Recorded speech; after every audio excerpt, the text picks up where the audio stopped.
మిర్చి చూపిస్తున్నాను అనుకుంటున్నారా? ఇవి మా గార్డెన్లో పెరిగిన మిర్చి చెట్లండి. చాలా ఫ్రెష్గా అనిపించాయి. నేను ఇంకో వీడియోలో మిర్చి చెట్లని వాటికి నేను ఏమేమి వేస్తానో చూపిస్తాను. బట్ ఇప్పుడైతే నేను చూపించాల్సింది నెయ్యి. జనరల్గా మనం నెయ్యి కాగబెట్టుకుంటాం కదండి. కాగబెట్టుకున్నప్పుడు ఇట్లా నెయ్యిని కనుక ఎప్పుడు కొంచెం గరిటెతో తిప్పుతూ ఉంటే అడుగున గోదావరి అనేది చాలా తక్కువ వస్తుంది. చూడండి, ఇప్పుడు నేను గరిటెతో తిప్పుతున్నాను. మీకు క్లియర్ వ్యూ ఉందో లేదో నాకైతే ఆ ఐడియా రావట్లేదు.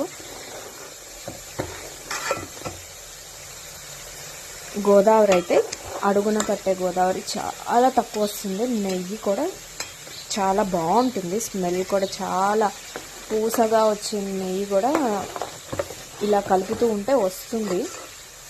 మీరు కూడా ఒకసారి ట్రై చేయండి.